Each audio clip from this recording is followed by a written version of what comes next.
Good morning. Century ply సమర్పిస్తున్న business breakfast షోకి స్వాగతం. ఏషియన్ మార్కెట్స్ లో కొంత కాషస్ ట్రేడింగ్ సెషన్స్ కనిపిస్తున్నాయి across Asia. Last night US markets కూడా స్వల్ప నష్టాలతో ముగిశాయి. సో అమెరికాలో వడ్డీ రేట్లు పెంచాలా వద్దా అన్న నిర్ణయాన్ని ఇవాళ ఫెడరల్ రిజర్వ్ తీసుకోబోతోంది. సో వడ్డీ రేట్లు పెరుగుతాయన్నది అందరూ ఊహిస్తున్నదే, అందరూ ఆ ఫ్యాక్టర్ని అందరూ డిస్కౌంట్ చేస్తున్నదే. అయితే కామెంటరీ ఎలా ఉంటుంది? ఈ ఏడాదిలో 3 సార్లు వడ్డీ రేట్లు పెంచుతారా లేకపోతే 4 సార్లు పెంచుతారా? ఈ అంశాన్ని మార్కెట్స్, గ్లోబల్ మార్కెట్స్ నిశ్చితంగా గమనిస్తున్నా. ఒకవేళ 4 సార్లు కనుక పెంచుతారు అన్న వార్త వస్తే మాత్రం కొద్దిగా మార్కెట్స్ దాన్ని నెగిటివ్ గా తీసుకునే అవకాశం ఉంటుంది. ఇది గ్లోబల్ మార్కెట్స్ లో ప్రస్తుతానికి మనకు కనిపిస్తున్న ట్రెండ్. బట్ అంతా ఇండియన్ మార్కెట్స్ వైపే ప్రపంచం అంతా ఆసక్తిగా చూస్తున్న సమయం ఇది. సో నిన్న మన మార్కెట్స్ ఆల్ టైమ్ హైని టచ్ చేసి 9122 ఈ నెంబర్ని ఒకసారి జస్ట్ అలా బ్రీఫ్ గా టచ్ చేసి 9000 పైన మొట్టమొదటిసారిగా రికార్డ్ హైస్ దగ్గర క్లోజింగ్ లెవెల్ని బట్టి చూస్తే ఇది రికార్డ్ హై. అలాగే బ్యాంక్ నిఫ్టీ ఆల్ టైమ్ హైని టచ్ చేసింది. ఐసిఐసిఐ లాంటి ప్రైవేట్ బ్యాంక్స్ నిన్న బ్యాంక్ నిఫ్టీని అలాగే ఇండెక్స్ ని కూడా సునాయాసంగా పైకి లాగిన పరిస్థితి చూసాం. అండ్ ఎలాంటి హిందుస్థాన్ యూనిలివర్, ఐటీసీ ఇటువంటి హెవీ వెయిట్ స్టాక్స్ అన్ని కూడా మార్కెట్స్ లో నిన్న ర్యాలీకి దోహదం చేశాయి. నిఫ్టీ 150 పాయింట్లు పెరగడానికి, అలాగే సెన్సెక్స్ కూడా సుమారుగా 470-480 పాయింట్లు పెరిగేందుకు. సో రకరకాల సెక్టర్స్ పార్టిసిపేట్ చేశాయి నిన్నటి హెవీ వెయిట్స్ తో పాటు కొన్ని mid cap stocks like housing finance companies, అలాగే టైర్ స్టాక్స్ ఇలాంటివన్నీ కూడా నిన్న భారీగా పెరగడం చూసాం. మిడ్ అండ్ స్మాల్ క్యాప్స్ కూడా నిన్నటి ర్యాలీలో స్ట్రాంగ్ గా పార్టిసిపేట్ చేశాయి. సో ఆప్షన్స్ డేటాను బట్టి చూస్తే మనకు 9230 ఒక స్ట్రాంగ్ రెసిస్టెన్స్ గా, అలాగే డౌన్ సైడ్ మేబీ 9000 కిందకు వచ్చే ఛాన్సెస్ మనం కొట్టిపారేయలేం. బట్ కొద్దిగా కన్సాలిడేషన్ ఇక్కడ జరిగే అవకాశం ఉంది.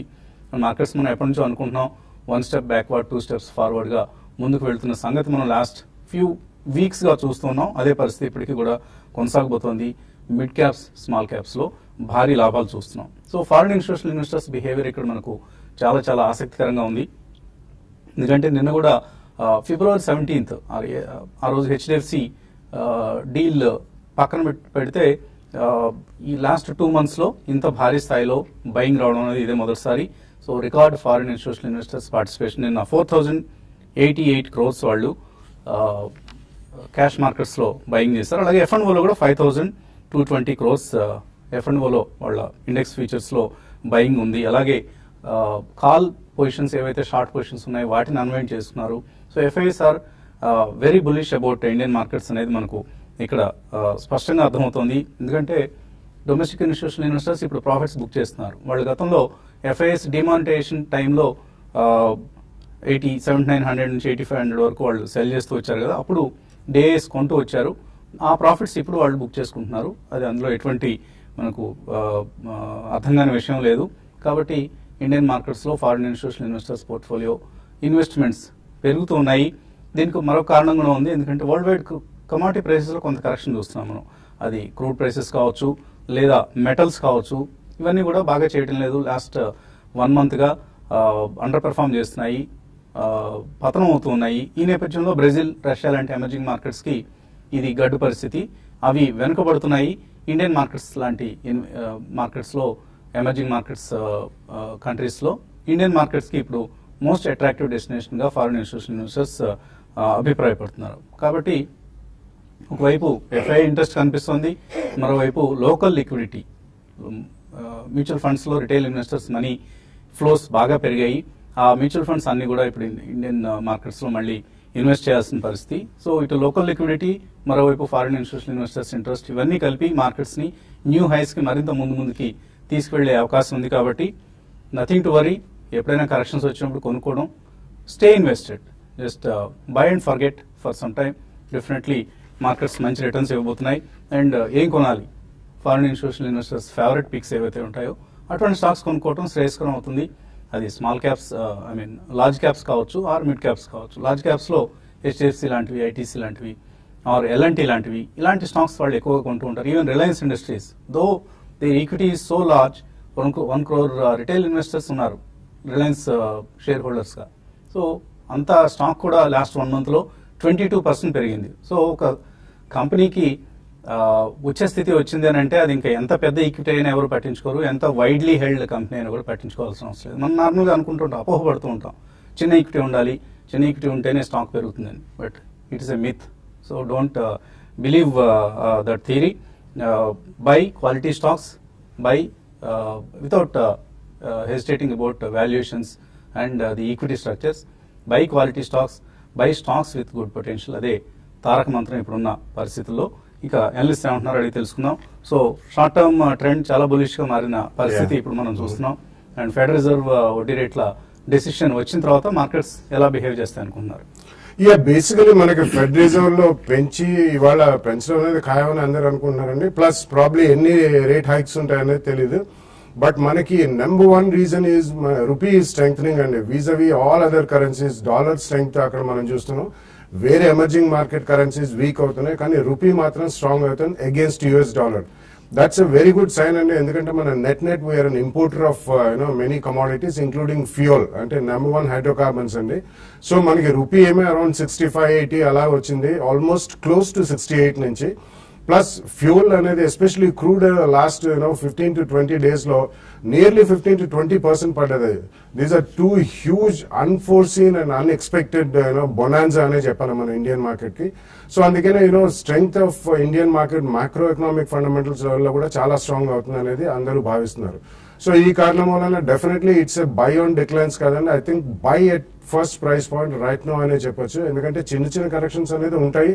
అందరూ కూడా కాషియస్ మోడ్ లోకి వెళ్ళిపోయారు. Major analyst and investment bankers అందరూ కూడా కాషియస్ గా ఉండాలి, ఎందుకంటే earnings are not going to catch up so easily. ఇవన్నీ వాదనలు మనకు వినిపిస్తున్నాయి, కానీ I think will miss out the rally అండి. గతంలో మనం చెప్తూనే ఉన్నాం, people have lost more money in waiting than the correction itself అని చెప్పేసి. సో ఈ కారణం వలన definitely I think it's time to buy అండి. రాబోయే రోజుల్లో probably in the next 4 weeks మనం will be talking of results, company results which are going to be annual result as well as the quarter result rendu ఒకటేసారి వస్తాయి కాబట్టి I think definitely one should buy on every decline and start buying immediately. మనం కొన్న తర్వాత స్వల్పంగా ఒక 2-3-5% పడ్డా కానీ లార్జ్ క్యాప్స్ లో ప్రాబ్లమ్ ఏం లేదు. Even mid and small caps లో దేర్ క్యాన్ బి 10-15% కరెక్షన్. అక్కడ మనం second or third price point లో కొనుక్కుంటే డెఫినెట్లీ రాబోయే 2-3 years లో ఎక్సలెంట్ రిటర్న్స్ వస్తాయి స్టాక్ మార్కెట్ లో. So I think one should definitely buy, don't wait for longer period of time. చిన్న చిన్న correction scrip wise or sector wise ఎక్కడ వచ్చినా కానీ I think they should go ahead and by.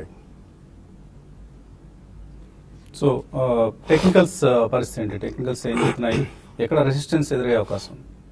I think resistance point అనేది మనకి immediately చెప్పడం కష్టం అండి. Because I think Uncharted zone లోకి మార్కెట్ ఆల్మోస్ట్ వెళ్ళటం చూస్తున్నాం మనం. ఓన్లీ థింగ్ నిన్నటి ప్యాటర్న్ చూస్తే కనుక ఒక డోజీ ఫార్మేషన్ మనం ఫార్మ్ అవటం చూసాం చార్ట్స్ పరంగా. అండ్ ప్రీవియస్ హై ఏదైతే ఉందో 9119 కి ఓన్లీ 3 points మనకి ఎక్స్టెండింగ్ టాప్ అనేది ఫామ్ అయింది. సో ఇప్పుడు మనకి 9122 దాని అబోవ్ క్లోజ్ అవుతేనే ప్రాబ్లీ నెక్స్ట్ అప్ మూవ్ అనేది మనకి స్టార్ట్ అవుతుంది. మేబీ ఎక్కడ దాకా అనుకుంటే కనుక 150-200 points, maybe 1.5 to 2% up move వెళ్ళే ఛాన్స్ ఉంటుంది. బట్ అగైన్ మనకి మార్కెట్ బేస్ అనేది చూస్తే కనుక ప్రాబ్లీ అది కొద్దిగా ఇంక్రీజ్ అవుతుంది చూస్తున్నాం for the last couple of months. So ఇంతకుముందు మనం 84-85 ఏదైతే బేస్ అనుకున్నాం అది ఆల్మోస్ట్ మొన్నటి స్వింగ్ లో ఏదైతే ఉందో 87 దాకా రావటం చూసాం. అండ్ అగైన్ ఎప్పుడైతే మనకి లైఫ్ టైమ్ హై బ్రీచ్ అయిందో ప్రాబ్లీ ఆ బేస్ అనేది ఇంకొంచెం పైకి రావటం చూస్తున్నాం. సో నా ఉద్దేశంలో మనకి 20-day మూవింగ్ యావరేజ్ అయితే ఉందో 8893. So probably that should be the maybe bottom అని చెప్పొచ్చు షార్ట్ టర్మ్ లో. అండ్ మార్కెట్ ఏమాత్రం కరెక్షన్ వచ్చి 150 ఆర్ మేబీ 200 points కరెక్ట్ అవుతాయి కనుక 2 or 3 price points లో లాంగ్ పొజిషన్స్ క్రియేట్ చేసుకోవాలి. అగైన్ నిన్నటి గ్యాప్ అప్ ఏదైతే ఉందో ప్రాబ్లీ ఆ గ్యాప్ ఫిల్ చేసే ఛాన్స్ ఎక్కువ ఉంటుంది మార్కెట్ లో. ఇన్ కేస్ మార్కెట్ 9150 దాటి 92-9250 వెళ్ళినా కూడా కపుల్ ఆఫ్ డేస్ లో ప్రాబ్లీ సమ్ ఈవెంట్ కానీ లేదంటే ఒక చిన్న బ్యాడ్ న్యూస్ గ్లోబ్ లో వచ్చినప్పటికీ ఈ గ్యాప్ అనేది ఫిల్ చేయడం I think it would be strengthening ఇదని చెప్పొచ్చు మనం గ్యాప్ ఫిల్లింగ్ అనేది. సో నా ఉద్దేశంలో గ్యాప్ ఏదైతే క్రియేట్ అయిందో 8975 నుంచి 9060, సో ఈ గ్యాప్ ఫిల్ అయింది అంటే కనుక it would be more strength అని చెప్పొచ్చు నిఫ్టీ పరంగా. సో డెఫినెట్లీ ఇక్కడ నుంచి 150-200 points అప్ మూవ్ ఉన్నప్పటికీ మేబీ లాంగ్ పొజిషన్స్ అనేది షార్ట్ టర్మ్ ప్లేయర్స్ అవాయిడ్ చేయాలి, ఎందుకంటే రిస్క్ టు రివార్డ్ అనేది అంత ఫేవరబుల్ గా లేదు. సో 1:1 రిస్క్ టు రివార్డ్ ఉంది కాబట్టి probably I think 100-150 points correct అవుతేనే ఫ్రెష్ లాంగ్స్ అనేది క్రియేట్ చేస్తే అక్కడ మనకి రిస్క్ తక్కువ అండ్ రివార్డ్ ఎక్కువ ఉండే ఛాన్స్ ఉంది. అలానే బ్యాంక్ నిఫ్టీ మనం చూస్తే కనుక ప్రాబ్లీ 21,274 అంటే ప్రీవియస్ హైకి ఆల్మోస్ట్ 220 points మనం పైకి వెళ్ళటం చూసాం. అండ్ అగైన్ దీనిలో కూడా గ్యాప్ ఏదైతే ఉందో ఇది ఫిల్ చేసే ఛాన్స్ కొద్దిగా ఎక్కువ ఉంటుంది. సో 21,059 నుంచి ప్రాబ్లీ 20,876 మధ్యలో ఐ థింక్ గ్యాప్ క్రియేషన్ అనేది ఉంది. అది ఫిల్ అవుతే కనుక ఐ థింక్ మోర్ స్ట్రాంగ్నెస్ మనం చార్ట్స్ పరంగా చూస్తాం. అండ్ అగైన్ మనకి 20,616 ఏదైతే 20-day మూవింగ్ యావరేజ్ ఉందో ప్రాబ్లీ అదొక మనం షార్ట్ టర్మ్ బేస్ గా డెఫినెట్లీ మనం అనుకోవచ్చు. సో ఈవెన్ నిఫ్టీ కానీ బ్యాంక్ నిఫ్టీ కానీ బై ఆన్ డిప్స్ కానీ మనం చెప్పుకోవచ్చు. ఐ థింక్ లాంగ్ పొజిషన్స్ ఉన్న వాళ్ళు ట్రేడింగ్ స్టాప్ పెట్టుకుని కంటిన్యూ చేయాలి. ఫ్రెష్ లాంగ్స్ అనే వాళ్ళు కొద్ది కరెక్షన్స్ కోసం వెయిట్ చేయొచ్చు. అండ్ ఇండివిజువల్ స్టాక్స్ ఏవైతే ఆల్ టైమ్ హై బ్రీచ్ అవటం చూస్తున్నాం ప్రాబ్లీ అలాంటి స్టాక్స్ ని మనం చూడాలి. అండ్ మార్కెట్ పడ్డప్పుడు తక్కువ పడుతున్నాయి ఆ స్టాక్స్ అలాంటివి కొన్ని. అండ్ మార్కెట్ పెరిగినప్పుడు చాలా స్పీడ్ గా అప్ మూవ్ రావడం చూస్తున్నాం. సో ఆ కేటగిరీలో సిఎస్సి ఒక స్టాక్ ప్రాబ్లీ ఐ థింక్ 820, 825 మధ్యలో ఉంది. మేబీ 770, 780 వర్స్ట్ కేస్ లో రావచ్చు మార్కెట్ పడితే కనుక. Probably 3 to 6 months or maybe 1 year hold చేస్తే కనుక ఇక్కడ నుంచి 1000, 1050 దాకా అప్ మూవ్ వెళ్ళే ఛాన్స్ ఉంది. And second stock is Maruti. So auto space లో కొన్ని స్టాక్స్ కరెక్షన్స్ వచ్చినప్పటికీ మారుతిలో మనకి ఇంపాక్ట్ కరెక్షన్ అనేది చాలా తక్కువ ఉంది. నిఫ్టీ పడుతున్నప్పటికీ ప్రాబ్లీ ఆ స్టాక్ ఎక్కువ పడట్లేదు. అండ్ నిఫ్టీ పెరుగుతున్నప్పుడు I think it is supporting fully Nifty. So ఆ స్టాక్ ఒకటి చూస్ చేసుకోవచ్చు. మేబీ 1 year వ్యూ ఉండి మారుతి కొనాలనుకుంటే ఇక్కడ నుంచి కూడా 10% అప్ మూవ్ ఉంటుంది. I think it's a strong stock to trade కూడా. Even short term, medium term, long term players కూడా ఆ స్టాక్ ని 2 or 3 ప్రైస్ పాయింట్స్ లో అక్యూములేట్ కూడా చేయొచ్చు. సో 2 సంవత్సరాల తర్వాత మార్కెట్స్ మళ్ళీ ఆల్ టైమ్ హైస్ దశకు వచ్చాయి. సో ఇక్కడ వాల్యుయేషన్స్ పెరిగిపోయా, మనం ఎలాగా స్టాక్స్ ని సెలెక్ట్ చేసుకోవాలి, ఇవన్నీ కూడా ఇన్వెస్టర్స్ ని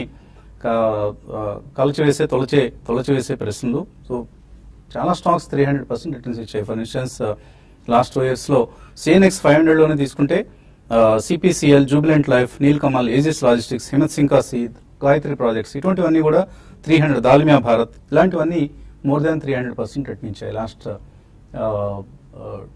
2 years లో. అంటే ₹1,00,000 ఇన్వెస్ట్ చేసిన వాళ్ళకి ₹3,00,000 అయింది వాళ్ళ పెట్టుబడి. సో ఇంత హ్యూజ్ రిటర్న్స్ రావడం అనేది లాస్ట్ 2 years లో మనం ఒక చెప్పుకోదగ్గ విశేషం. Especially mid and small caps, ఎందుకంటే లాస్ట్ 2 years లో Nifty has given just 6% return, but whereas mid cap index has given 25% return. So అటువంటి ఆపర్చునిటీస్ ని మనం సెలెక్ట్ చేసుకోవాలి, అటువంటి ఆపర్చునిటీస్ వెతుక్కోవాలి.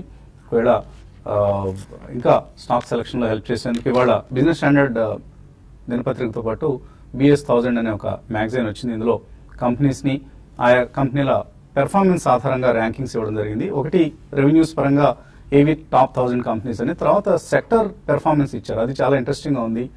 ఎస్పెషల్లీ ఫైనాన్షియల్ స్టెబిలిటీ ఇండెక్స్ ఆధారంగా రాబోయే కాలంలో ఆయా కంపెనీస్ ఎలా సస్టైన్ అవుతాయి, ఫైనాన్షియల్ సస్టైనబిలిటీ ఇండెక్స్ అనేది కొత్తగా ఇంట్రడ్యూస్ చేసి దాని ప్రకారం కూడా ర్యాంకింగ్స్ ఇచ్చారు. అండ్ ఎస్పెషల్లీ మన last week fundamental analysis workshop హాజరైన వాళ్ళందరికీ చాలా ఉపయోగకరమైన బుక్ ఇది. అందులో మన బాలాగారు, జగన్నాథం గారు రిటర్న్ ఆన్ ఈక్విటీ అంటే ఏంటి, రిటర్న్ ఆన్ నెట్వర్త్ అంటే ఏంటి, రిటర్న్ ఆన్ క్యాపిటల్ ఎంప్లాయిడ్ అంటే ఏంటి, ఇటువంటి అంశాలన్నీ చక్కగా వివరించి ఆ నాలెడ్జ్ వాళ్ళు ఆల్రెడీ గెయిన్ చేశారు కాబట్టి ఆ నాలెడ్జ్ ఆధారంగా ఇటువంటి బుక్స్ చూస్తే విషయాలు మరింత సులభంగా అర్థమవుతాయి. చక్కటి సమాచారాన్ని తెలుసుకోవచ్చు, స్టాక్ పికింగ్ నేర్చుకోవచ్చు. సో రాబోయేవన్నీ కూడా ఎగ్జైటింగ్ టైమ్స్. సో ఆ టైమ్స్ మనం వినియోగించుకోవాలి. వెల్త్ క్రియేట్ చేసుకోవాలంటే కొంత హోంవర్క్ అవసరం. So start doing your own homework. చిన్న బ్రేక్ తీసుకున్నాం ఇప్పుడు.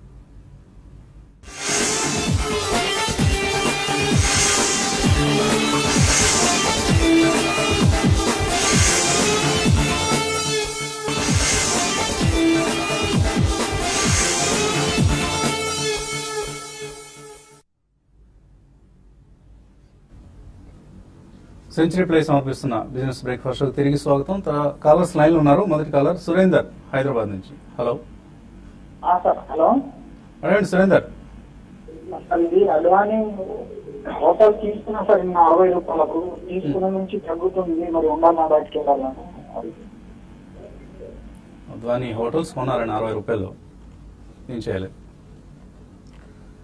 అద్వానీ హోటల్స్ ప్రాబ్లీ ఒక సైడ్ వేస్ లో ఉన్న స్టాక్ అండి. So probably last 4 to 5 months లో చూస్తే కనుక ఇది 65 నుంచి ఆల్మోస్ట్ 50 రేంజ్ లో ట్రేడ్ అవుతుంది చూస్తున్నాం. సో మీరు కొన్న ప్రైస్ ఆల్మోస్ట్ అక్కడే ఉంది, 56, 57 దగ్గర. నా ఉద్దేశంలో ఇలాంటి స్టాక్స్ మీరు స్టాప్ లాస్ పెట్టి హోల్డ్ చేయాలండి.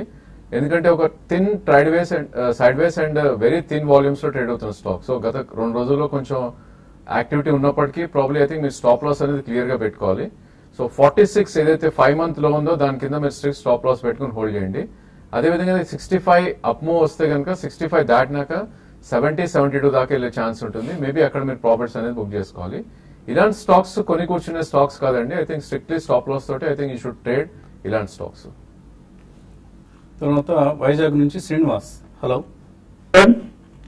అడగండి Srinivas. Sir already 9 lakhs invest చేస్తున్నాను sir. Manappuram finance, federal bank, southern bank, ముండా కార్పొరేషన్ ఇట్లా. ఈ లెవెల్ లో ఐటీడీ సిమెంటేషన్ 1 lakh ఇన్వెస్ట్ చేద్దాం సార్. కరెక్ట్ లెవెల్ అయినా ఇది ఏదండి? ITD cementation sir. ITD cementation ఈ మధ్య బాగా యాక్టివ్ గా ట్రేడ్ అవుతుంది, బాగా పెరిగింది కూడా. కొనుక్కోవచ్చా ఇక్కడ? ITD cementation probably I think last 2 years గా చూస్తే కనుక 2014-15 లో 14 రూపీస్ ఉన్న స్టాక్ ఆల్మోస్ట్ కరెంట్లీ 160 ఉంది. గత 6 నెలలుగా మనకి ట్రేడింగ్ ప్యాటర్న్ చూస్తే కనుక ఆల్మోస్ట్ మనకి 180 నుంచి 160 అంటే 50 రూపీస్ స్వింగ్ లో ట్రేడ్ అవుతుంది చూస్తున్నాం. అండ్ ఈ స్టాక్ కూడా వెరీ థిన్లీ ట్రేడెడ్ అండి. 2 lakhs and 3 lakhs per day trade అయ్యే స్టాక్ ఇది. బిలో 1 lakh యావరేజ్ వాల్యూమ్ ఉంది పర్ డే ఇది. బట్ డెఫినెట్లీ చాలా స్ట్రాంగ్ చార్ట్ అండి. చార్ట్స్ పరంగా చూస్తే కనుక మనకి ఇది 200-day మూవింగ్ యావరేజ్ చాలా స్ట్రాంగ్ సపోర్ట్ ఉండే అవకాశం ఉంది. మేబీ 143 దగ్గర స్ట్రాంగ్ సపోర్ట్ ఉంది. బట్ అగైన్ ఈ స్టాక్ ఇంత 10 times 15 times పెరిగినాక లాస్ట్ 3 years లోనే ఐ థింక్ కరెక్షన్ వచ్చిన స్టీప్ గా ఉంటుంది కాబట్టి డెఫినెట్లీ మీరు స్మాల్ క్వాంటిటీ అటెంప్ట్ చేయొచ్చు. బట్ అగైన్ మీకు 4 month లో ఏదైతే ఉందో స్టాప్ లాస్ అనేది పెట్టుకోవాలి. కరెంట్ మార్కెట్ ప్రైస్ 150 ఉంది. మేబీ 2 price points లో మీరు అక్యూమిలేట్ చేయొచ్చు. 150 to 135 మధ్యలో. స్ట్రిక్ట్లీ 120 కింద స్టాప్ లాస్ పెట్టుకోండి. ప్రీవియస్ స్వింగ్ హై 179 దాటితే కనుక 200-220 దాకా అప్ సైడ్ వెళ్ళే ఛాన్స్ ఉంటుంది కాబట్టి అక్కడ మీరు ప్రాఫిట్స్ అనేది బుక్ చేసుకోవాలి. మంచి ఇంప్రూవ్మెంట్ చూస్తాం మనం ఐటీడీ సిమెంటేషన్ రిజల్ట్స్ పరంగా. అందుకనే మార్కెట్స్ లో ఈ స్టాక్ కి అండ్ వీళ్ళు కూడా ఈ గంగా క్లీనప్ ప్రాజెక్ట్ ఏదైతే ఉందో అందులో beneficiaries, one of the beneficiaries ITD cementation. అందుకే స్ట్రాంగ్ గా ఉంది. మేబీ డిక్లైన్స్ లో మీరు కొనుక్కునే ప్రయత్నం చేయొచ్చు. Add the stock and dips. తర్వాత వైజాగ్ నుంచి Srinivas, of course Srinivas call మనం తీసుకున్నాం. తర్వాత కొన్ని ఈమెయిల్స్ అందాయి. సీతారాం అడుగుతున్నారు, సాల్జర్ ఎలక్ట్రానిక్స్ 220 రూపాయల్లో 18 months గా హోల్డ్ చేస్తున్నారు, ఏం పెరగడం లేదు, ఏం చేయాలి ఇది? I think there are better options and this Salzer చాలా లిమిటెడ్ ప్రొడక్ట్ లైన్ ఉంది. Though it's a small equity company and volumes కూడా చాలా తక్కువ ఉంటాయి. But I think you should go with something like a Centum or a BEL అండి. Definitely they will do extremely well. BEL is again very strong in even defence electronics. So అటువంటి ఆ కారణం మూలన I think get on to the performing stocks, అందులోంచి వీటిలోకి shift అవడం కూడా it's a good idea. Meesala Nagaraju అడుగుతున్నారు, సిపిఎస్సి ETF FFOలో లాంగ్ టర్మ్ కోసం అప్లై చేయొచ్చు అని. తప్పకుండా అప్లై చేయొచ్చండి. అందరికీ కూడా ఆల్ కేటగిరీస్ ఆఫ్ ఇన్వెస్టర్స్కి ఇది ఇప్పుడున్న NAVలో 3.5% డిస్కౌంట్కి ఆఫర్ చేస్తున్నారు. ఇవాళే ఓపెన్ అవుతుంది issue and I think 17th ఎప్పుడో క్లోజ్ అవుతుంది. సో చాలా స్ట్రాంగ్ పెర్ఫార్మెన్స్ మనం గమనిస్తున్నాం. లాస్ట్ 2014లో ఈ స్కీమ్ లాంచ్ అయిన దగ్గర నుంచి కూడా మంచి రిటర్న్స్ ఇచ్చింది. 2014 నుంచి 42% అబ్సల్యూట్ రిటర్న్ ఇచ్చింది.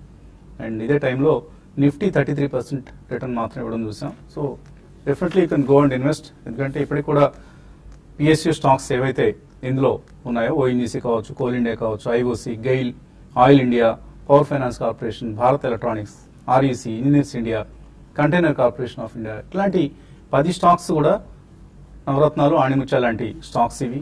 సో వీటిలో ఇన్వెస్ట్ చేస్తుంది సిపిఎస్సి ETF. కాబట్టి తప్పకుండా ఇన్వెస్ట్ చేయండి for decent returns in the medium to long term. ఇక కార్యక్రమాన్ని ఇక్కడితో ముగించాల్సిన సమయం ఆసన్నమైంది. కార్యక్రమాన్ని ఇక్కడితో ముగించి మళ్ళీ యూట్యూబ్ ప్లాట్ఫామ్ మీద TV5 Money కార్యక్రమాల్లో కలుసుకుందాం. లాగాన్ టు profitevertrade.in, అక్కడ నుంచి యూట్యూబ్ ప్రసారాన్ని వీక్షించవచ్చు. So keep watching TV5.